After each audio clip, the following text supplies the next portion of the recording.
Bendiciones. Bienvenidos. ¿Cómo estamos?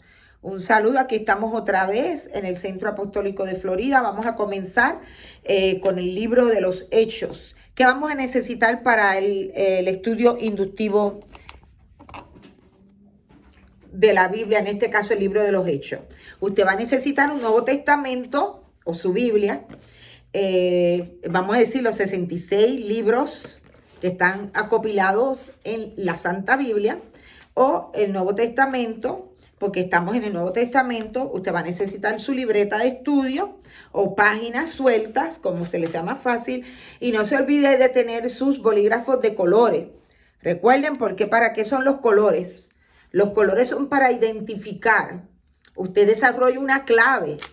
No puede poner colores y después no sabe qué significan los colores. Usted va a hacer su propia clave basado en los colores que usted escoja, de cómo es que usted va a hacer su estudio, ¿ok? Ustedes saben que siempre las palabras de Jesús, algunas Biblias modernas le ponen el rojo. Y cuando usted habla de la Biblia, ve rojo, sabe que eso lo dijo Jesús. No lo dijo Pablo, no lo dijo Pedro, lo dijo Jesús. Entonces así usted va identificando, usted también puede hacer su clave. Lo más básico del estudio inductivo de la Biblia en el que nosotros estamos. Nosotros estamos usando 10 métodos y los voy a leer rápido para el que no está familiarizado con el sistema. Usamos el método panorámico, el analítico, el sintético, el crítico, el histórico, el comparativo, el temático, el literario, el retórico y el devocional. Y recuerden que este material sale de la Escuela de Estudios Inductivos de Juventud con una Misión. Si usted es estudiante de la Escuela de Estudios Bíblicos de Juventud con una Misión, usted no puede ver este video porque usted tiene que aprender a hacer su trabajo solo. Eso es parte del requisito que usted tiene en esa escuela. Luego, vamos a ver cuáles son los principios, ¿no? Cómo nosotros estudiamos la palabra. Lo más básico que nosotros podemos hacer. Primero, el método inductivo, nosotros lo vamos a comenzar orando. Y no vamos a recibir ayuda independiente de ningún otro material. Y vamos a dejar que el texto hable a nuestra vida. Es decir, yo estoy aprendiendo de lo que yo estoy leyendo, de lo que está al frente mío. Y yo me voy a dedicar a observar. Yo no voy a tener conclusiones todavía. Yo voy a dejar que mis conclusiones sean parte de mi observación, se vayan desarrollando según yo voy observando. Y una de las cosas bien importantes es que nosotros tenemos que hacer una lectura en voz alta primero del texto completo, es decir, no solo de una parte. Por ejemplo, cuando yo voy a estudiar el libro de los Hechos, yo me siento y leo en voz alta el libro de los Hechos desde el principio hasta el final. Quiere decir que yo tengo que sacar ese tiempo, ese bloque por lo menos de 1 o 2 horas donde nadie me interrumpe para yo leer toda esa carta en voz alta. Y luego yo vuelvo a leer otra vez la misma carta y comienzo a anotar lo que yo estoy observando en el texto. Y luego de eso, que ya yo observé todo el libro, que ya yo fui haciendo anotaciones de cosas, perdón, que el Espíritu Santo está trayendo a mi mente, que me llaman la atención en esa observación.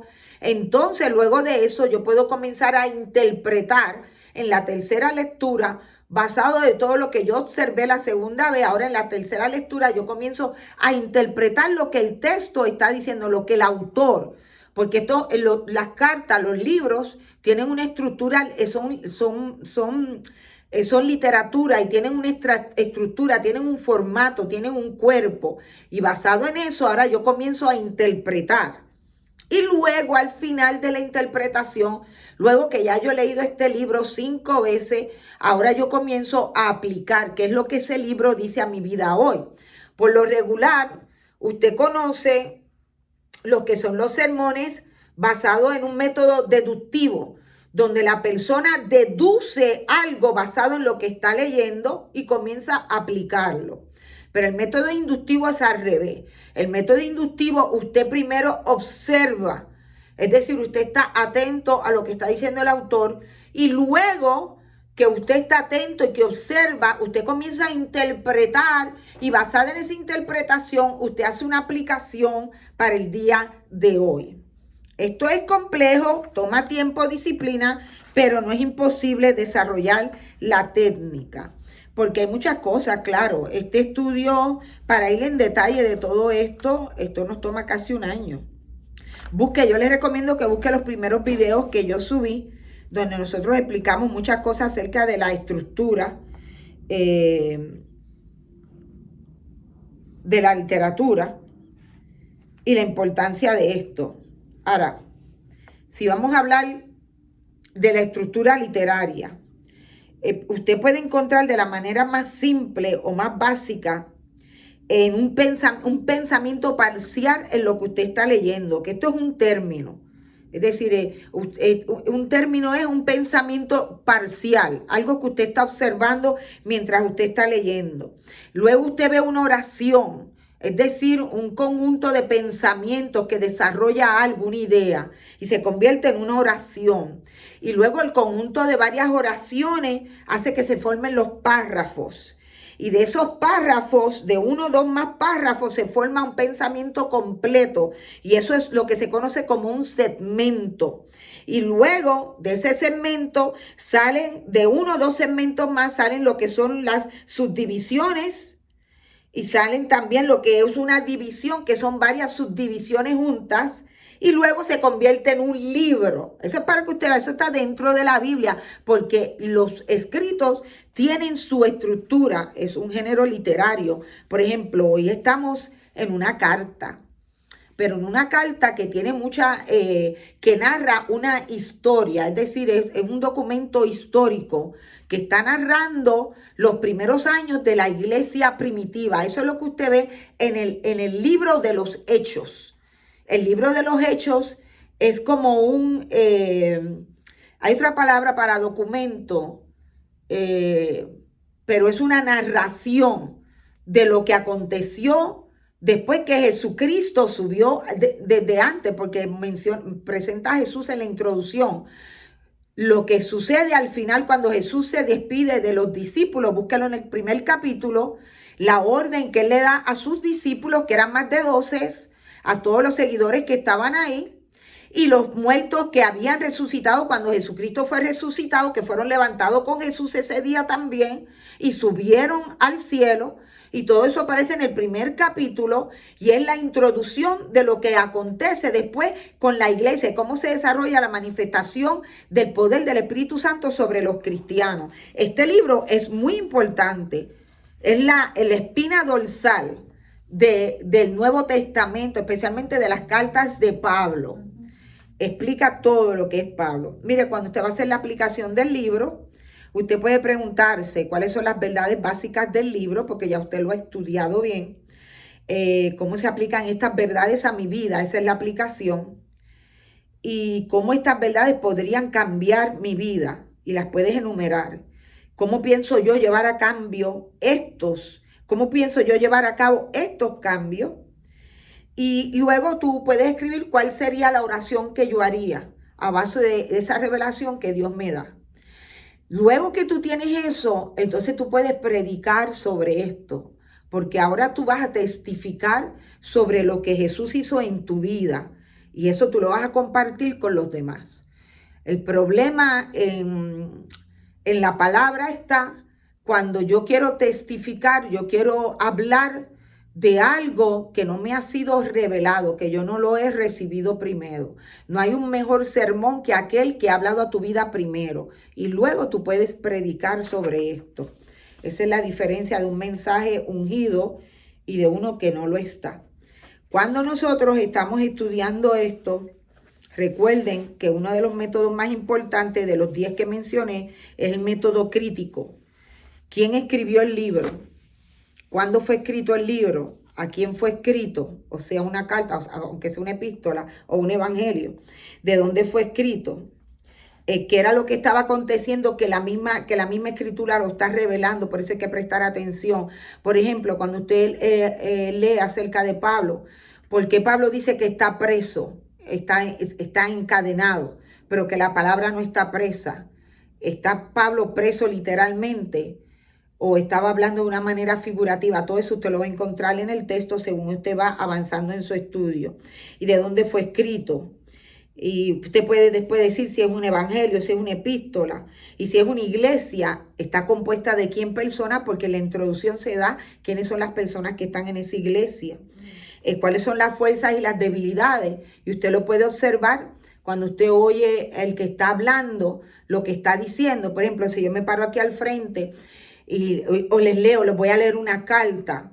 Y la carta está diciendo, hermanos, por favor, que haya orden en la iglesia, que no hablen todos a la misma vez. Ya tú puedes deducir que había un desorden en la iglesia y que aparentemente parecía que no se escuchaban, que uno se paraba y el otro hablaba y todos hablaban a la misma vez.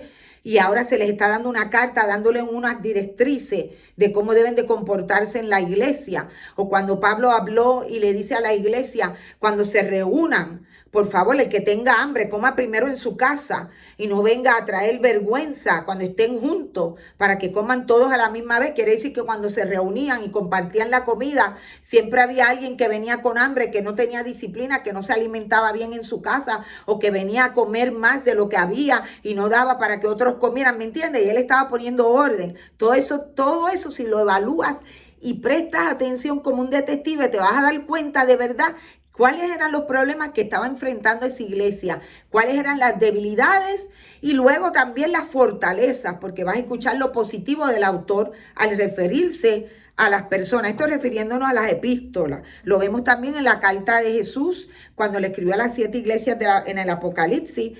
También él les escribe, les menciona las fuerzas y las debilidades de la iglesia. Entonces vemos el método literario. ¿Qué tipo de género literario es este libro? Podemos estudiar cuál es la idea principal del libro y cuál fue la razón principal por la cual fue escrito. Hemos aprendido en la escuela dominical a que nos digan las cosas y no nos enseñen que todo en la escritura tiene un formato, tiene una estructura, y que si yo logro comprender la estructura de este libro, yo voy a poder convertirme en un erudito de la palabra, porque no voy a sacar la palabra fuera de contexto, pero también voy a saber explicarla. Por ejemplo, 3 pasos básicos que usted tiene que recordar antes de usted llegar a una conclusión cuando usted está leyendo cualquier libro. Y esto incluye los 66 libros que están compuestos en lo que usted conoce como la Santa Biblia. Y mira que yo tengo cuidado en decir la Santa Biblia. Yo no digo que estudio la Biblia, yo estudio los escritos. Yo estudio manuscritos, porque yo estudio más de los 66 libros, ¿ok? Entonces, recuerde, lo voy a escribir aquí para que lo vean. Escríbalo. Tiene la observación, que es lo que vamos a hacer ya mismo, observación. Y luego que usted observa bien, ya le dije, por lo menos 2 lecturas completas. Luego usted se sienta, después de eso, y usted hace una interpretación. Porque ya esa escritura se abre, no se olvide de orar antes. Pida al Espíritu Santo que le ilumine. Esa interpretación ya usted empieza a comprender qué es lo que el autor está diciendo. Es como si yo le escribo una carta a usted y usted la lee la primera vez y dice, espérate, la voy a leer otra vez. Y ya la tercera vez usted dice, yo entiendo por qué es que ella está diciendo esto. La interpretación. Esto es lo que ella me está tratando de decir. Y la número 3, lo que el texto está tratando de decir a los oyentes primero. Y luego es que usted hace la aplicación. Luego es que yo me pregunto, esta interpretación, ¿qué me está diciendo a mí? Y esto es lo que yo escribo aquí. ¿Qué me dijo? ¿Qué puedo hacer sobre esa revelación? ¿Qué pasos tengo que tomar para que eso se cumpla en mi vida, ahora, en este siglo? Y cómo, usted lo puede decir, cómo lo voy a hacer. Y eso usted lo comparte con otros y se convierte en su sermón, en su testimonio. ¿Ok? Ahora, ¿qué pasa? Esto es inductivo, un estudio inductivo. Ahora, si usted viene y se sienta, ora, usted no observa, usted simplemente interpreta, porque ya usted tiene una idea preconcebida. Por eso fue al Evangelio de Juan, buscando algo. y lo encuentra ahí y saca el versículo fuera del contexto y luego usted lo aplica, usted lo puede aplicar mal, porque usted no observó bien. Lo interpretó mal ya. Lo puede haber superinterpretado. Darle más peso a las palabras del autor que lo que el autor de verdad le está dando. Y luego usted lo aplica mal, y luego usted lo predica, y lo predica súper mal. Porque usted no lo observó bien. Esto es reglas de interpretación. Esto es universal. Lo que pasa es que no todo el mundo, ha estudiado este nivel, no lo conoce, no lo entiende. Eso no le quita que usted pueda dar testimonio de lo que Dios ha hecho en su vida. Lo único que usted tiene que tener cuidado cuando usted va a hacer referencia a la escritura, que usted mismo no vaya a estar estando equivocado. Por eso es que hay muchas falsas enseñanzas dentro de la iglesia, y cuando los problemas se presentan serios, los ministros no tienen herramientas para defender, porque de verdad no conocen, no han profundizado en la escritura. Ok. Esa es sola la introducción. Yo no le estoy enseñando todo, no se lo puedo enseñar hoy todo. Ahora, basado en estas reglas, algunas de las que hemos compartido con usted hoy, nosotros vamos a ir al al libro de los Hechos, que ya estamos en el capítulo 9. Quiere decir que hayamos cubierto los capítulos anteriores, ¿verdad?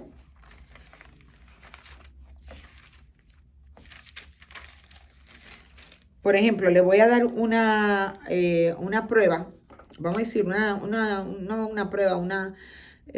un ejemplo, ¿no?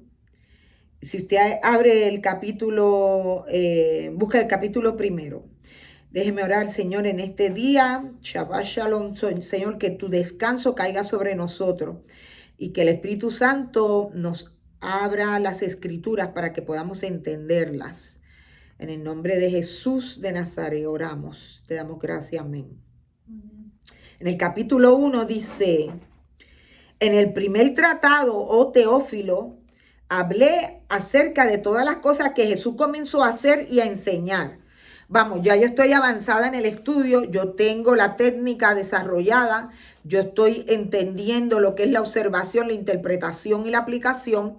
Entonces yo, en este caso, Evelyn Terán, te puedo decir a ti, presta atención, mira, en el primer versículo, usted se da cuenta con qué propósito el autor escribió este libro y a quién se lo escribió.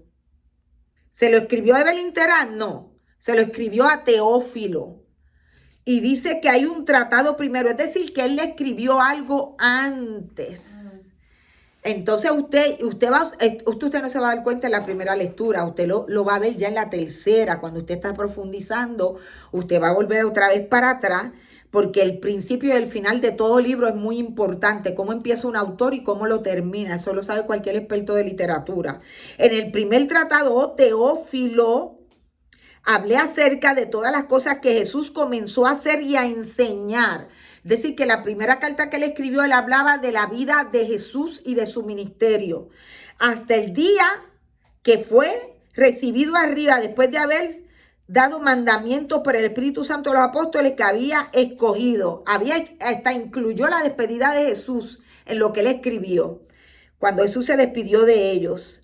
A quienes también, después de haber padecido, se presentó vivo con muchas pruebas indutables, hablando acerca del sacrificio de Jesús, que no solamente había muerto, sino que después que murió apareció, dando pruebas indubitables, apareciéndoseles durante 40 días y hablándoles acerca del reino de Dios, que después que Jesucristo fue resucitado, que sube al Padre, él baja otra vez y por 40 días se quedó con sus seguidores, hablándoles del reino de Dios. Y tú pregúntate, si Jesús subió y bajó y tú lo viste morir en la cruz y todas esas cosas, ¿qué tú crees que ellos estaban hablando?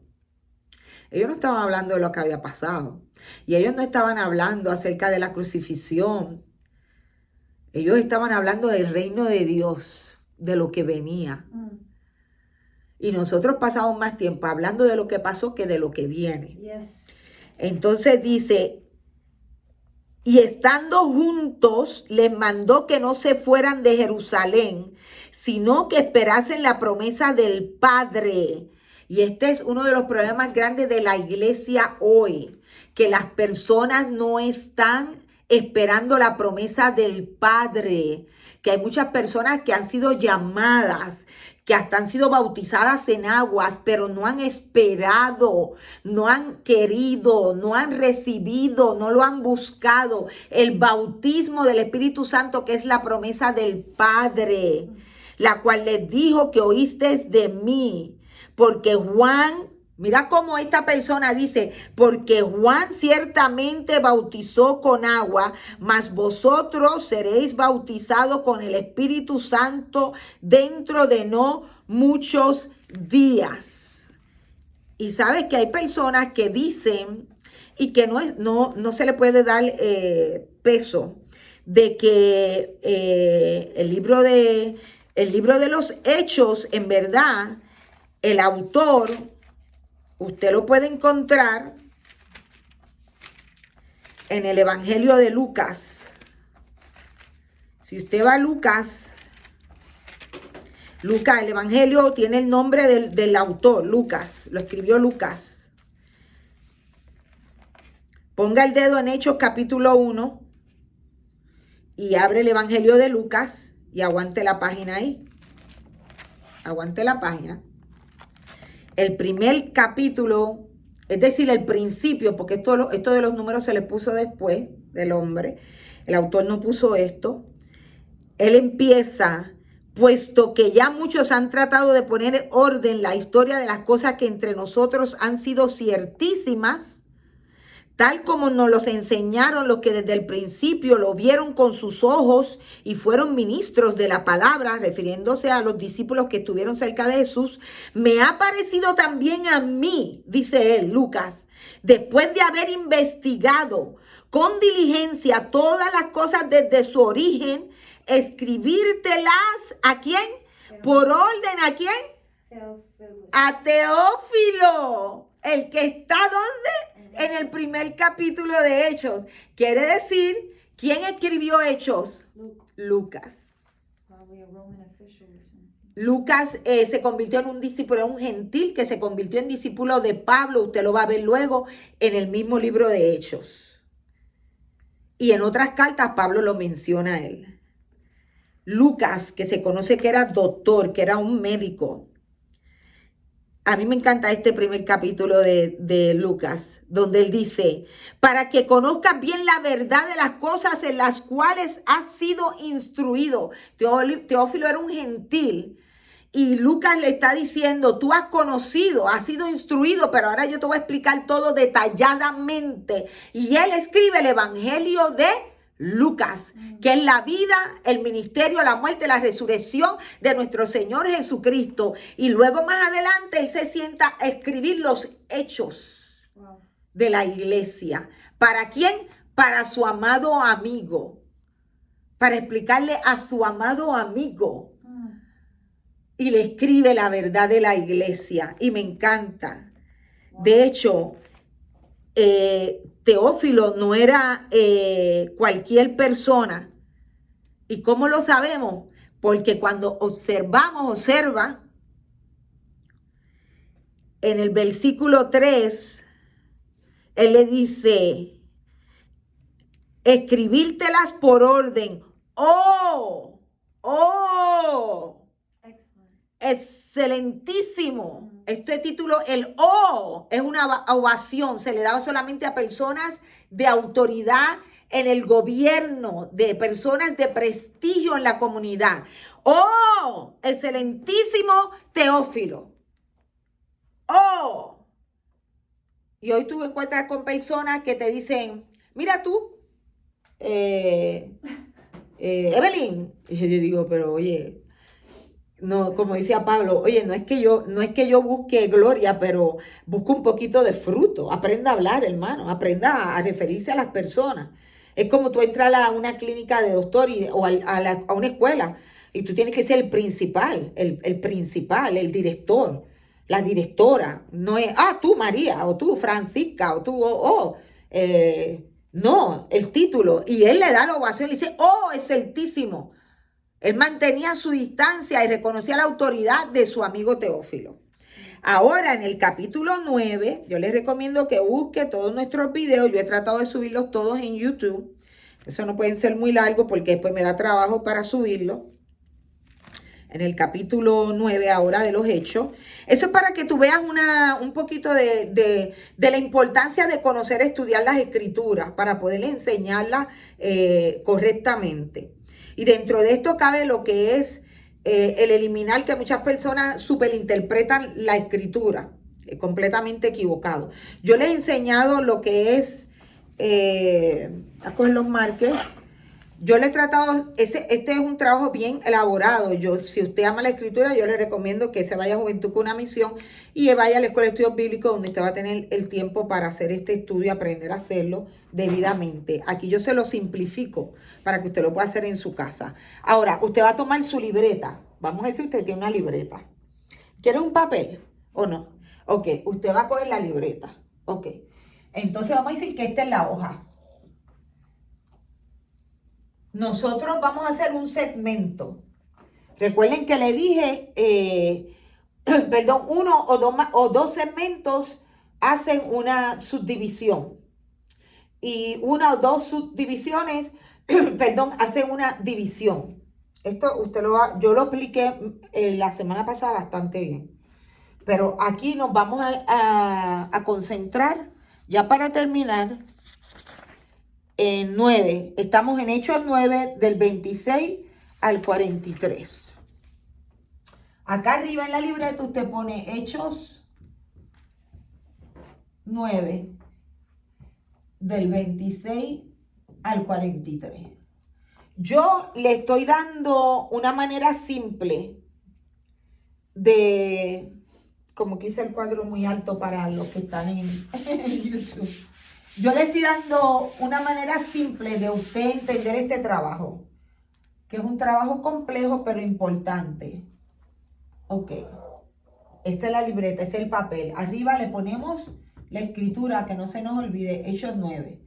Y ya nosotros vamos por el versículo 26 y lo voy a terminar en el 43. ¿Ok? Entonces, aquí arriba yo le paso una línea porque yo le voy a poner un título. Yo voy a empezar, ya yo hice mi lectura. Ya yo leí Hechos 9, del 26 al 43. No es muy largo, lo voy a leer rápido para que usted entienda. De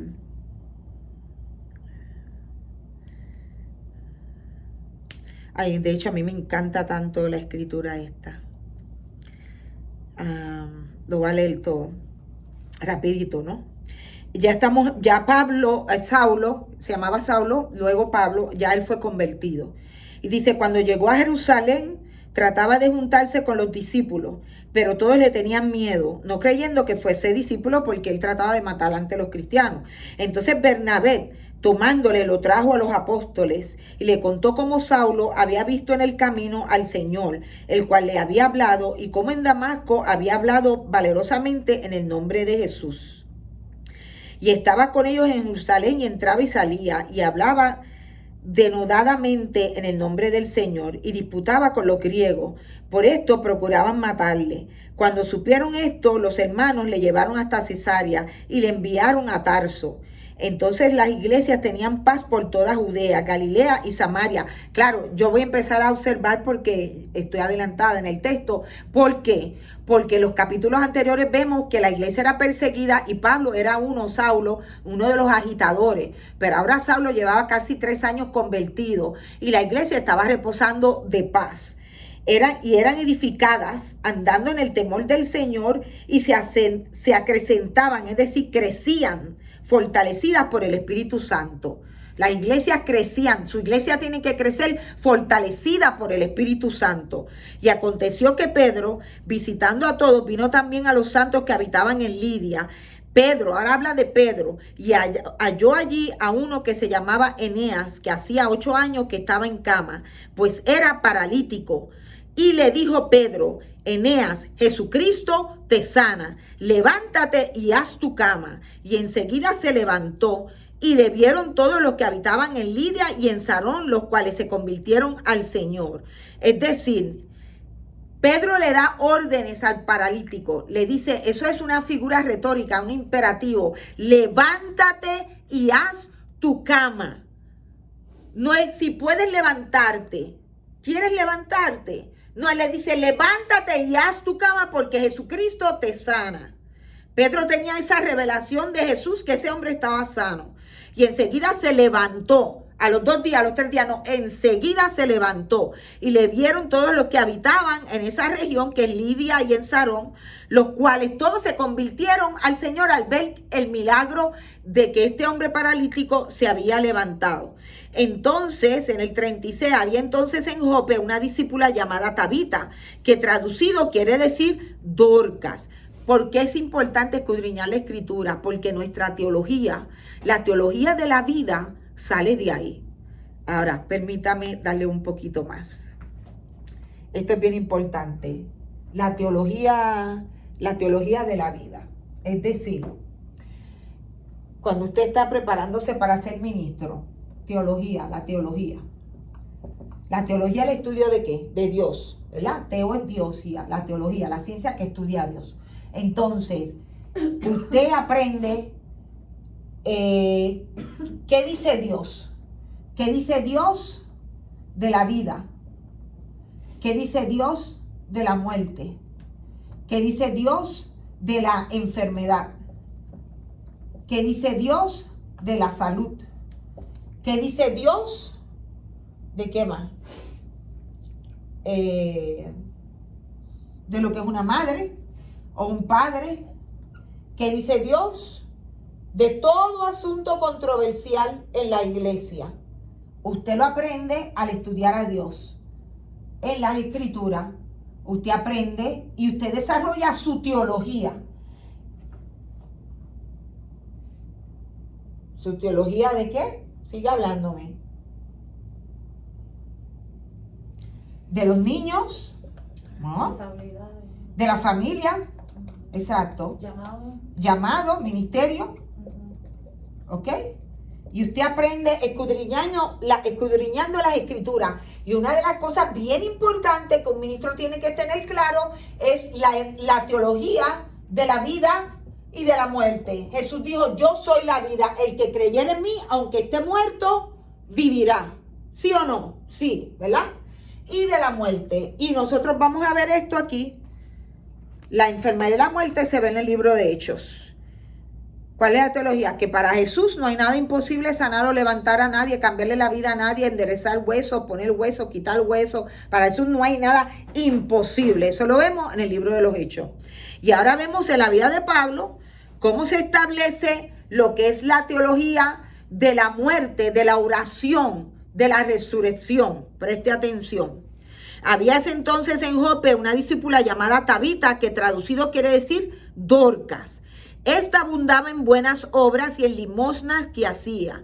Y aconteció que en aquellos días enfermó y murió.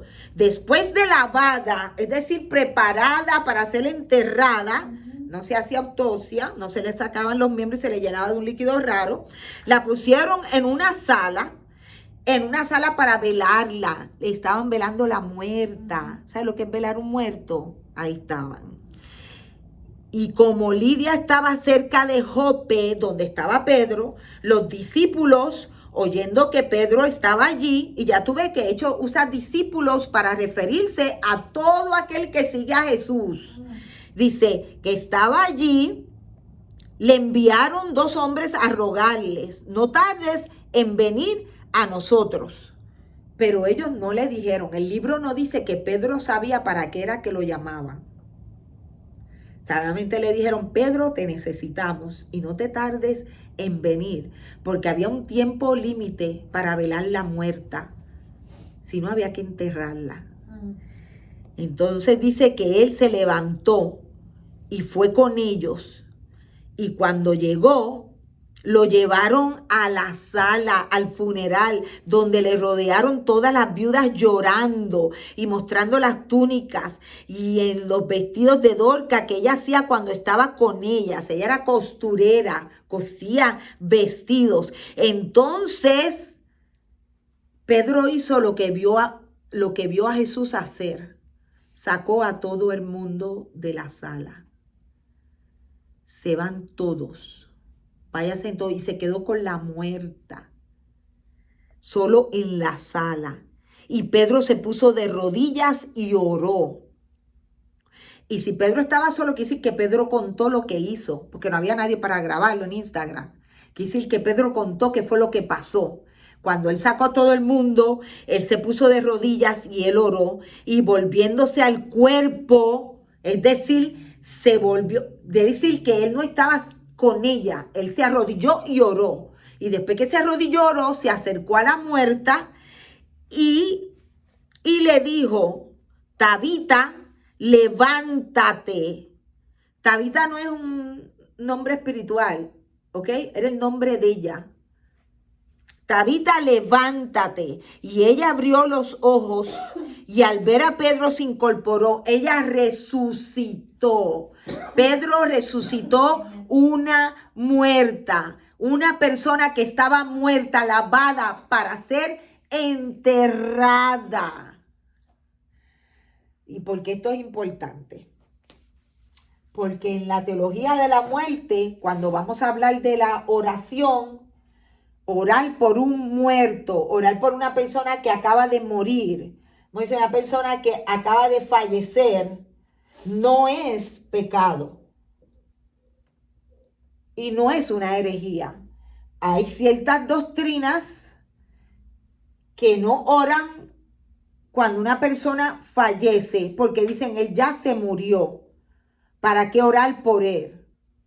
Mentira del diablo. Porque si Dios quiere traerlo para atrás, lo va a traer. Amén. Así de simple.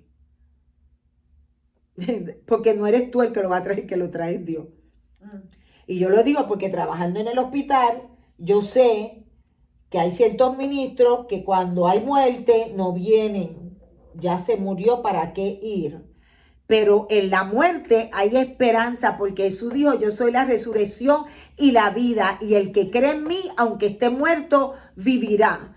Tabita era una discípula. Ella creía en Jesús. Y a causa de la oración, ella revivió. Increíble, ¿verdad? Eso es una buena observación para hacer una buena interpretación. Al final vamos a ver. Entonces ella se incorporó. Él ahora llamando a los hermanos, a los discípulos, a las viudas, la presentó viva. Entonces esto fue notorio en Jope y muchos creyeron ahora más en el Señor. Y aconteció que se quedó muchos días en Jope en casa de un cierto Simón curtidor. Santo, que mucho, ¿verdad? Ahora lo vamos a resumir.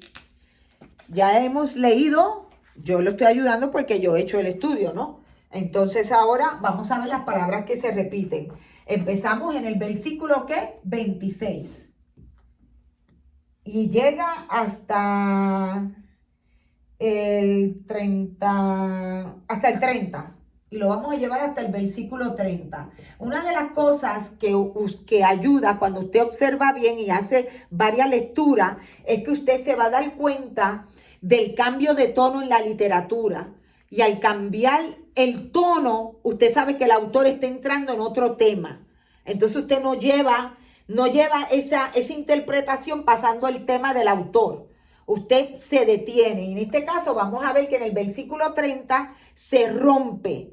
Comienza con el versículo 26 y luego en el 30 el autor comienza a hablar de otro asunto conectado pero diferente.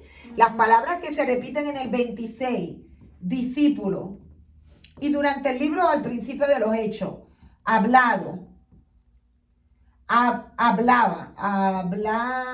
Es decir, que la palabra se menciona más de una vez en este segmento. Jerusalén. Usted lo escribe ahí. Jesús, que es igual referirse a Señor. Se puede repetir una más. A mí me gusta marcarlo los dos. Y tenían miedo. Al principio, cuando estamos hablando de Pablo, de Saulo, tenían miedo. ¿Por qué tenían miedo? Es importante. Porque tener miedo te da el ambiente de lo que estaba aconteciendo ahí en esa historia. Yo siempre le hago este símbolo y se convierte en una clave. Las claves las puede escribir, perdón, vamos a escribirlo en negro. Aquí tenían miedo, se sentían tristes, todo lo que usted ve así es una observación, ambiente. Cuando yo hago mi clave, pues yo pongo este símbolo y le pongo ambiente, para que no se me olvide. Eso me deja a mí prestar atención cuando voy a interpretar, que aquí estaba pasando algo, ¿ok? Había miedo. Las palabras repetidas, yo siempre uso el rojo. Se me cayó el tapón. Déjame buscar. Me salí de la cámara, pero no importa, es que se seca el marker. ¿Ok? Y en el rojo tenemos las palabras repetidas. Y ahí tenemos Señor. Ahora, déjame verle. Observación. Yo quiero que tú sepas, hay otra clave aquí que se pone así, como un paralelo. Esto es un paralelo. ¿Ok? Le puedes escribir, quiere decir que esto se consigue paralelo, junto con algo que aparece si lo buscas en Gálatas. Busca Gálatas 1:19, por favor. Galatians 1:19. Y lo vamos a ver ahí. Gálatas 1:19.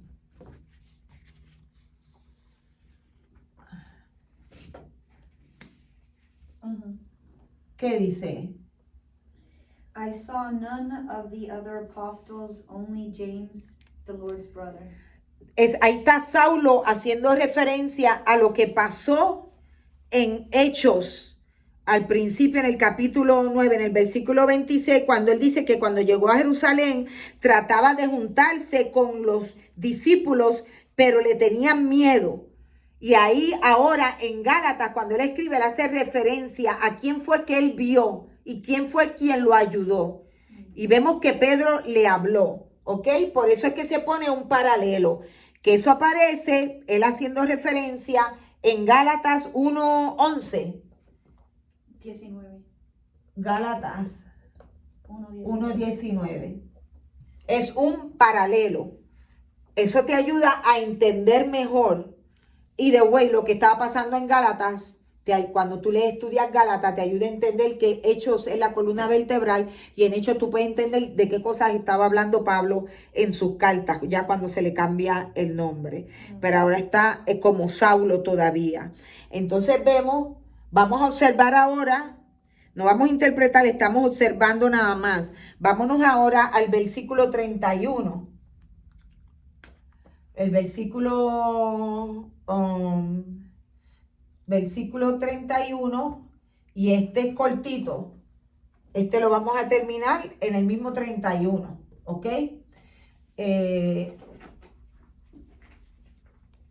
Versículo 26 al versículo 30. Ponerlo en negro, que es como a mí me gusta. Ok. Y ahora estamos en el versículo 31, en el mismo versículo 31. ¿Qué es lo que vemos? Es solamente un segmento pequeño. Las iglesias estaban en paz.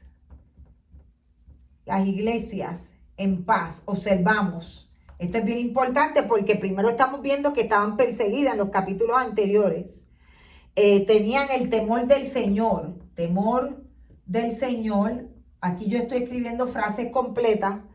Y luego estaban edificadas.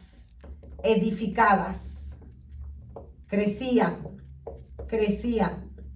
¿A causa de qué? Del Espíritu Santo. ¿Ok? Y mira que tengo un blanco aquí, tengo un blanco aquí. Ahí es donde va el título. Y luego, pero estoy observando nada más.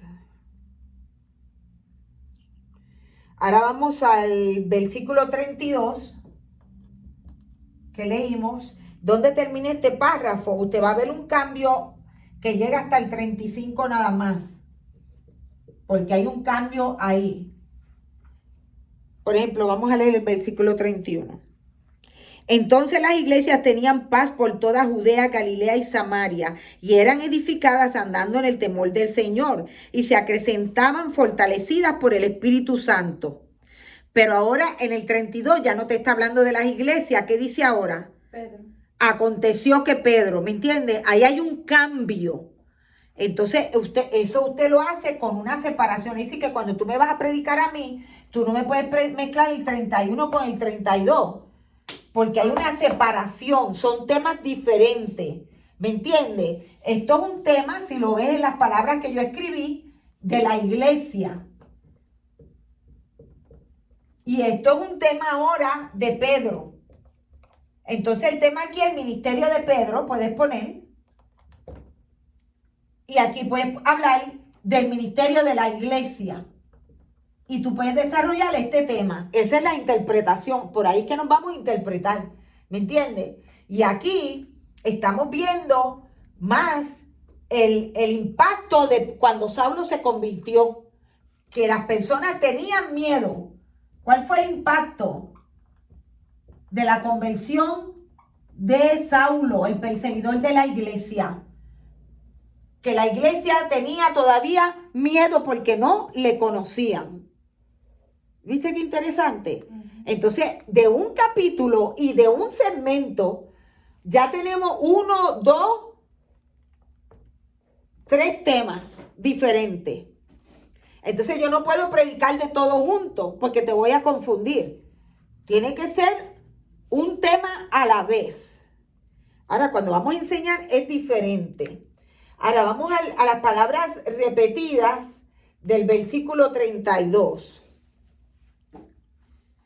Se repite Pedro, Eneas, y no solo repetición, pero que podemos observar otra vez que está Jesucristo, Señor.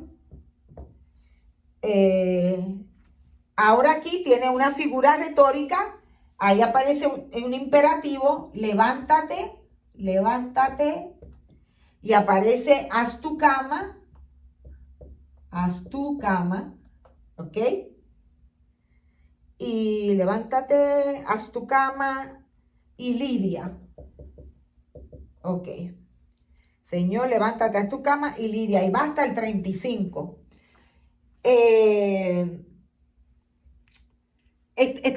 Lo diferente de escudriñar las escrituras y de entenderlo es diferente a cuando usted va a la escuela dominical y se le da un tema y se le habla del tema y usted no entiende ni sabe cómo se llegaron a esas conclusiones. Pero cuando usted aprende a hacer el estudio inductivo de la Biblia es diferente, porque ahora usted puede explicar, no solo darme el tema, pero me puede decir el por qué lo puedes decir. ¿Por qué tú me puedes decir a mí que si alguien se murió, tú puedes orar, Señor, si quieres darle vida, levántalo, que abra los ojos? Y no es pecado.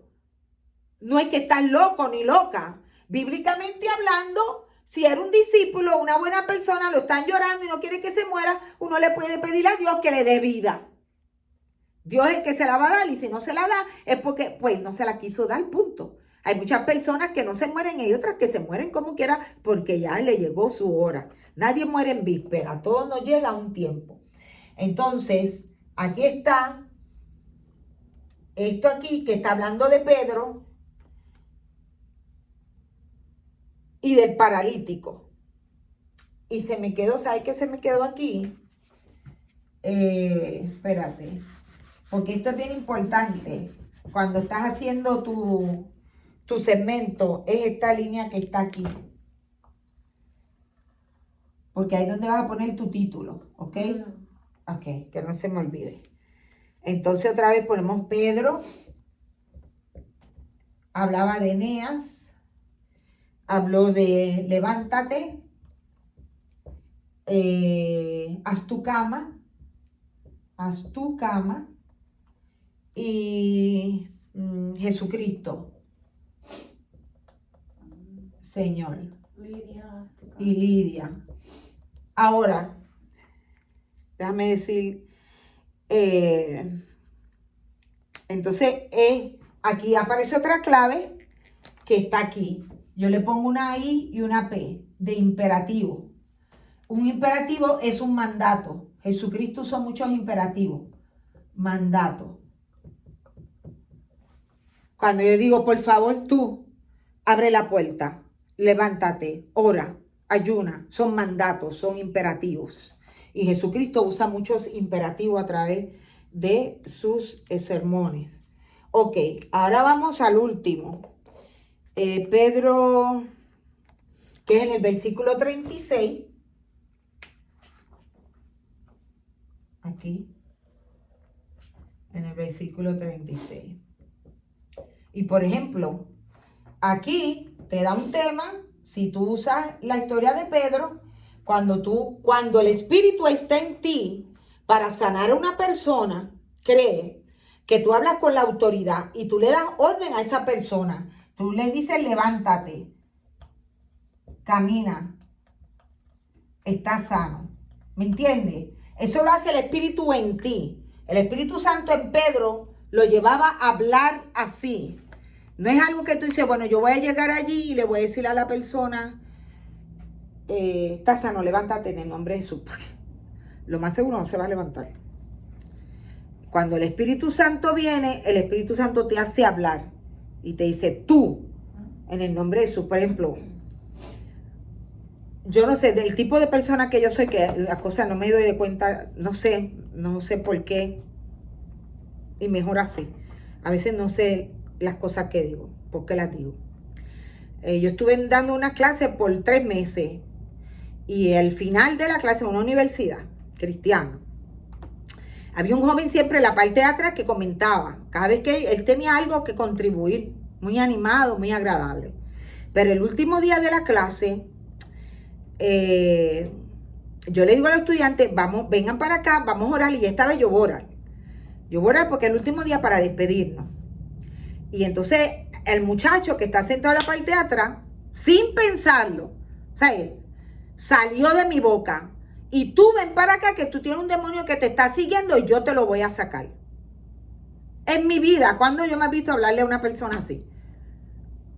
Y el muchacho vino y se paró al frente, en el medio de los otros dos.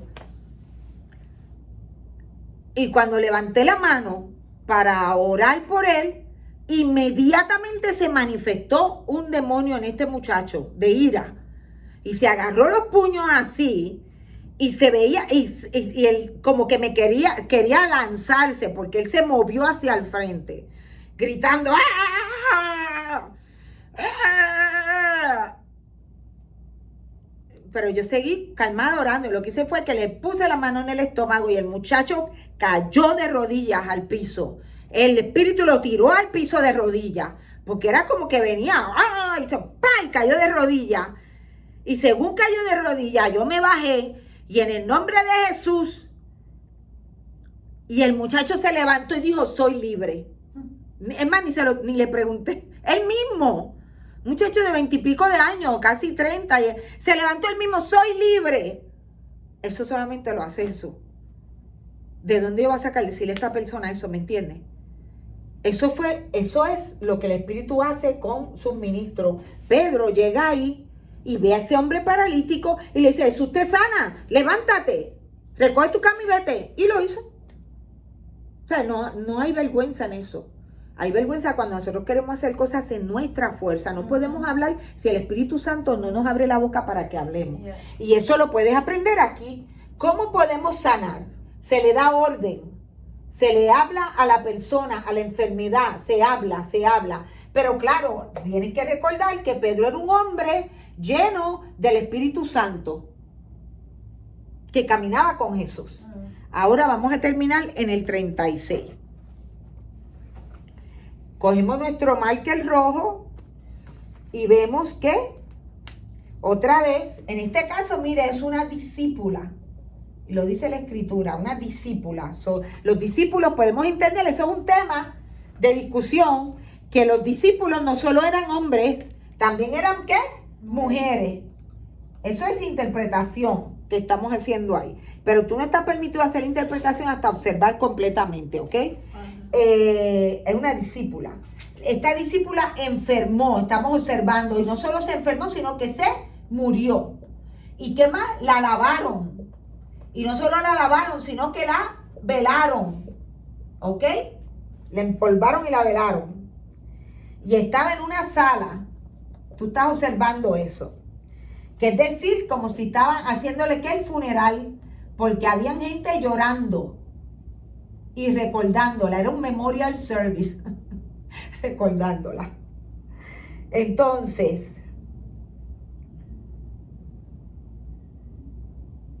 y habían quien se repite la palabra ella, ellos, ok, es que había más gente. Y Pedro ahora hace ¿qué? Un imperativo. Le dice que levántate. Yo pongo levántate y no se me puede olvidar que yo tengo una clave aquí que dice que un imperativo cuando yo doy una orden y yo le pongo la M y la P, la I y la P y le hago un círculo. Pero acuérdate que también que yo tengo una clave que dice cuando hay un ambiente. ¿Y cuál era el ambiente? Que estaban ¿qué? Triste, llorando. Entonces aquí yo le pongo el ambiente. Está porque hay un ambiente de lloro, de tristeza, de amargura, de tragedia. Ellos hacían un memorial service. Y una cosa que observamos es que Pedro, y espérate, porque es que tengo que tener cuidado porque yo me adelanto, me voy más rápido.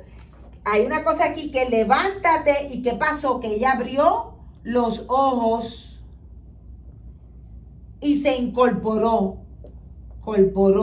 Ahora, ¿qué me está diciendo eso? Yo voy rápido.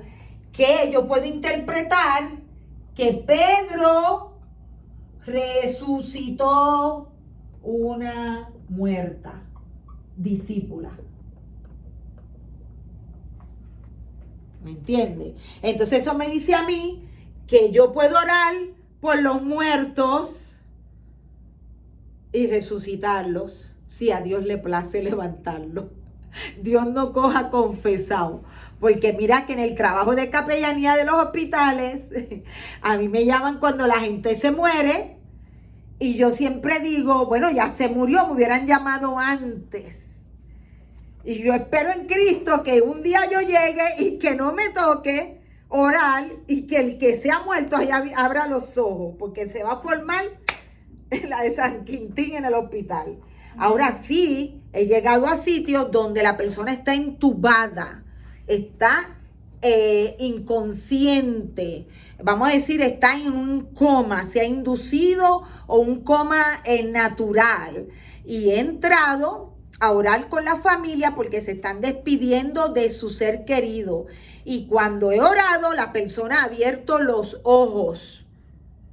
Pero imagínate, está en el hospital, Dorca no estaba entubada. Estas personas están entubadas en un respirador. Y no solo eso, sino que el personal no le va a quitar. Porque el personal está esperando que se mueran. De hecho, quieren que se muera el paciente, ¿me entiendes? Porque no lo pueden tener ahí para siempre. Ellos están listos. Ellos no están buscando que la persona se reavive ni que se mejore. Todos están buscando que la persona se muera. Y esto es bien difícil. Y la persona abre los ojos y los ve a todos. Y yo lo único que le digo a la persona es que aprovechen para decir adiós. Nunca le digo al paciente, levántate, quítate el tubo. Es que Dios mío, guárdame, yo no voy a decir nada. Nada más digo, líbrame, Señor, guárdame del hombre malo y perverso. Y son capaces que me meten en la cárcel. Entonces, ¿viste que mucho uno aprende de ese pedacito? Ahora vamos a poner el título rápido. Ya tenemos las palabras repetidas y terminamos en el versículo del 36 al 43, el último me parece. Al 43. Ok. Ahora vamos a poner esto. Tú le pones el título que tú quieras.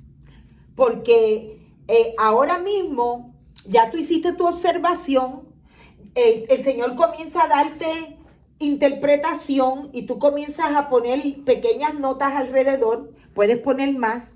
Entonces ahora tú pones un título casi siempre de 3 palabras o 4 y que esté relacionada con el texto. Nosotros vemos que en el 26 se está hablando de Saulo. ¿Ok? Entonces, Saulo en Jerusalén.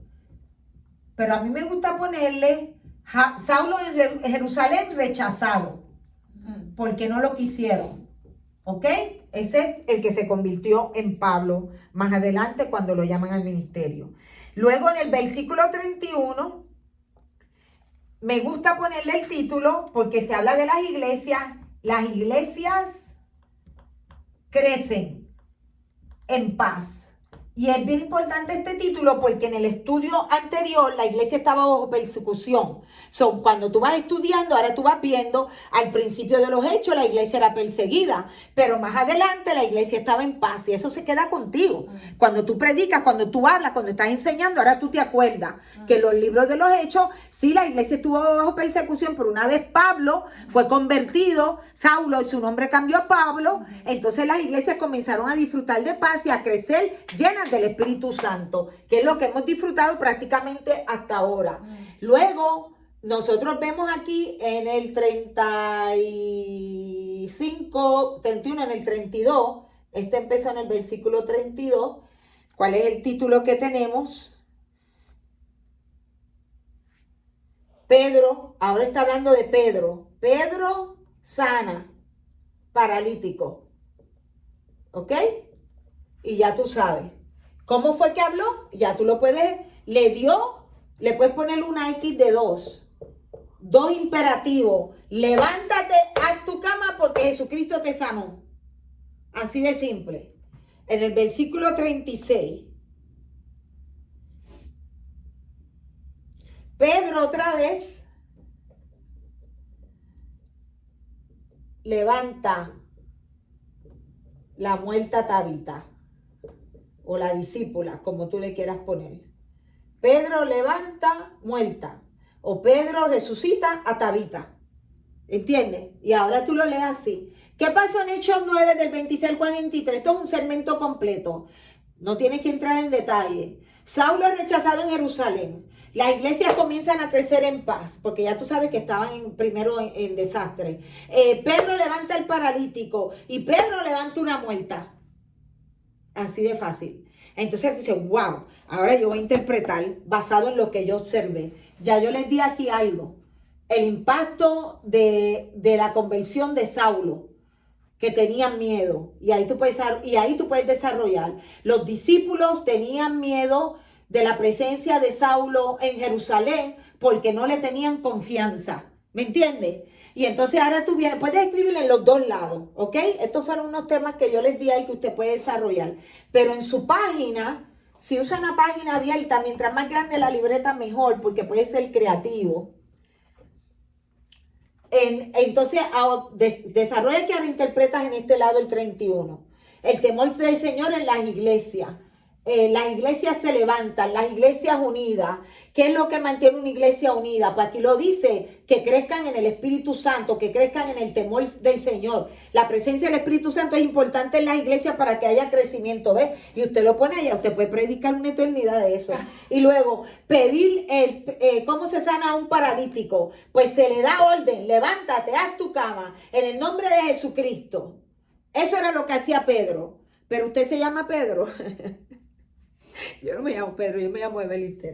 A mí no me busquen a otro, ¿ok?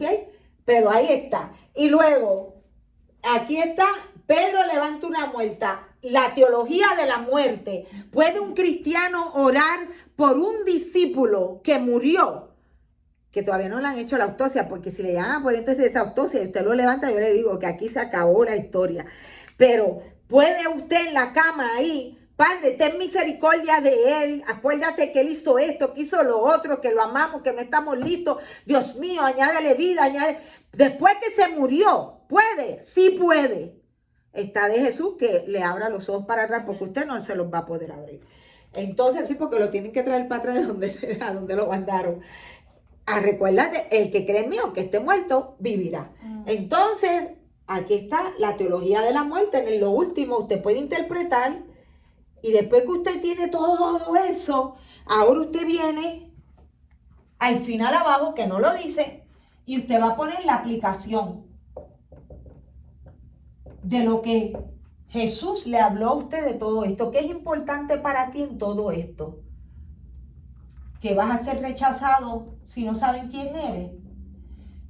A lo mejor eso es lo más que te tocó, o te tocó más que la iglesia necesita el Espíritu Santo para crecer. ¿Me entiendes? Puedes escribir de todo, puedes hacer un libro. Y luego, ¿cómo sanar a un paralítico? Puedes escribir eso. La experiencia de Pedro y cómo eso marca tu vida, sanando. ¿No? Milagro, que es un milagro, porque el hombre estaba paralítico, no caminaba. Y luego, la resurrección, una resurrección tiene que estar muerto para que sea resucitado. ¿Se puede orar? Sí, se puede. Y esa es tu aplicación. Y ya ves que son varios temas. O sea, cuando vas a predicar, no me puedes venir a predicar de todo porque me vas a volver loca. Tienes que coger un tema.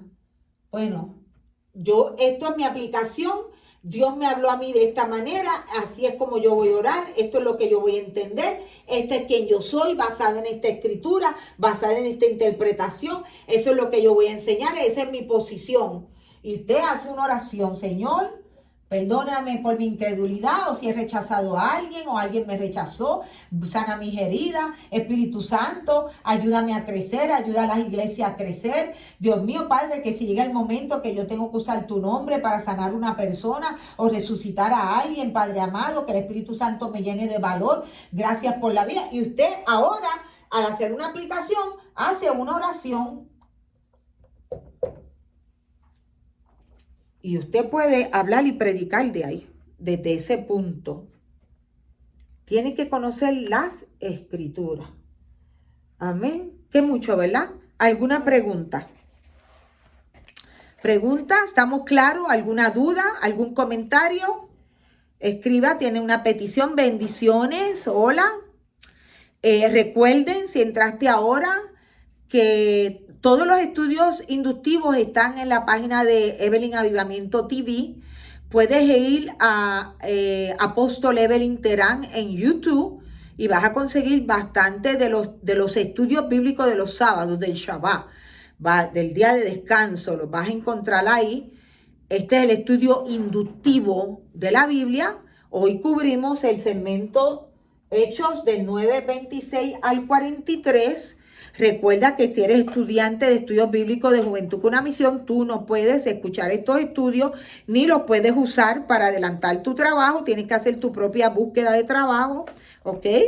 Ese es tu compromiso. Si tienes alguna pregunta, me puedes escribir en la página del Centro Apostólico de FL.com.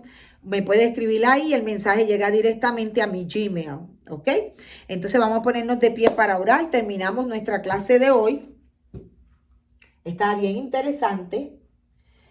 De este estudio, lo más que a mí me tocó, por yo trabajar en un hospital, y de hecho, por yo haber mantenido por mucho tiempo un entendimiento equivocado de lo que es orar por una persona cuando está muerta, que acaba de fallecer. Siempre he pensado, pues ya se murió, ¿para qué orar? Entonces vamos a consolar la familia. Y claro, nunca voy a pensar, voy a orar para que este muerto se levante, especialmente si nadie me lo está pidiendo, porque a lo mejor la familia pues dice, pues ya dicen, pues se fue, ¿no? Pero puede llegar un momento donde el Señor te use para levantar a un muerto.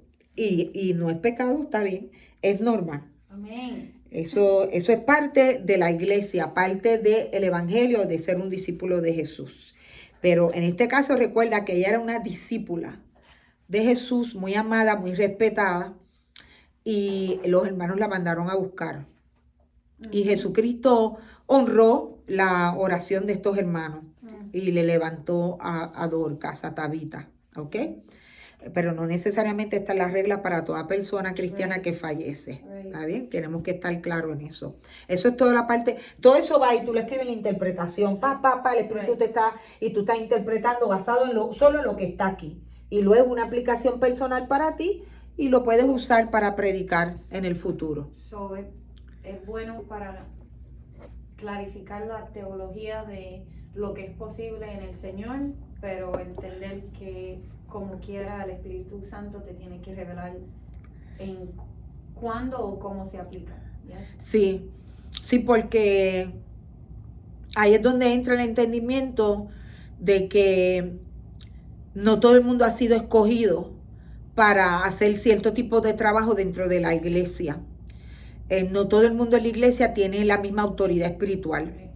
Y Pedro, nosotros conocemos bien que era la mano derecha de Jesús, y Jesús le había entregado mucha autoridad. Bendiciones, hola. Y si tienes alguna petición, la puedes escribir ahí para orar por ti. Y es la verdad. Por eso a veces la gente tiene que tener cuidado. Habla de rangos en la iglesia, ¿no? Rangos espirituales. Y hay que tener cuidado con los términos que se usan. Pero es una realidad. Muchos son llamados, pocos escogidos. Y hay un personal que Jesús llamó para hacer un trabajo, como cuando Él llamó, que lo ves en los Hechos, cuando Él llamó a Pablo, y eso es otro estudio que puedes poner aparte. Cuando Él llamó a Saulo, Él le dijo a Ananías, creo que fue el que fue a orar por él, no me acuerdo bien, me perdonan si dije mal el nombre. Él le dice, es necesario, yo le voy a mostrar a él lo mucho que hay que sufrir por el evangelio. Me ha sido escogido, es un instrumento mío. Y eso es bien poderoso, que Jesús tiene escogidos, Él tiene instrumentos, es decir, Él tiene herramientas, Él llama a personas con la intención de usarlas en un área específica. Y a Pablo, Saulo y luego Pablo fue llamado a llevar el evangelio a los gentiles, y eso lo vemos en este libro de los Hechos, que Pablo fue ese que se levantó a vivir con los gentiles siendo judío y a explicarle la salvación de Jesucristo, y fue el que estableció las iglesias entre los gentiles. No fue Pedro, fue Saulo el que llegó después, el que era un homicida, que era un criminal. Y eso abre la puerta para interpretar que Dios usa a quien quiere y llama a quien quiere, y puede usar a el que Él quiera. Y Pablo fue el que resucitó también, el discípulo que se cayó de la ventana. También, sí, y Pablo, y sí, tenía esa unción. Por eso él peleaba por su apostolado, porque otros querían decir, no, él no caminó con Jesús, entonces él no es discípulo. Y eso es una falsa enseñanza, una herejía dentro de la iglesia todavía hoy, que tú no puedes tener el ministerio apostólico porque tú no caminaste 2000 años atrás con Jesús. Cuando el apóstol es el enviado, es decir, es un instrumento que Jesús lo llamó y lo separó para enviarlo a hacer un trabajo específico. Y no es de levantar iglesias por ahí como algunas personas piensan. El apóstol es un evangelista, es más, tiene casi todo ha fluido en casi todos los ministerios, lo hace todo para levantar la iglesia de Jesús. Amén. Entonces, pues vamos a orar. Padre, en esta hora te damos gracias por tu palabra. Dios mío, qué bueno es recibir tu palabra, pero mejor es obedecerla. Así que ayúdanos a ser obediente a la escritura, a tus mandatos, al ejemplo que otros nos han dejado, al legado que hemos recibido, Señor, a través de estos 66 libros y de otros escritos también que son importantes, que aunque ahora no son incluidos, llegará la hora, Señor, donde veremos cosas más grandes. Y sobre todo, gracias por el Espíritu Santo, y permite que el Espíritu Santo entre en nosotros y nos guía a toda verdad. Y más que todo nos lleve a ser obedientes a la palabra del Señor. Ahí tú que me estás viendo, sea por YouTube, Facebook, Instagram, la paz de Dios contigo, el poder del Espíritu Santo sobre tu vida, y que el Señor te cubra, y que esta palabra sea de edificación, y que el Señor ponga hambre y sed en ti de conocer más y más de Él a través de tu relación íntima con Él. En el nombre de Jesús de Nazaret. Amén. Bendiciones. Recuerden que mañana estamos a las 10 de la mañana, el domingo a las 10 de la mañana en el servicio en español y a las 12 del mediodía en inglés. Bendiciones. Chao, chao, YouTube. Bye, bye.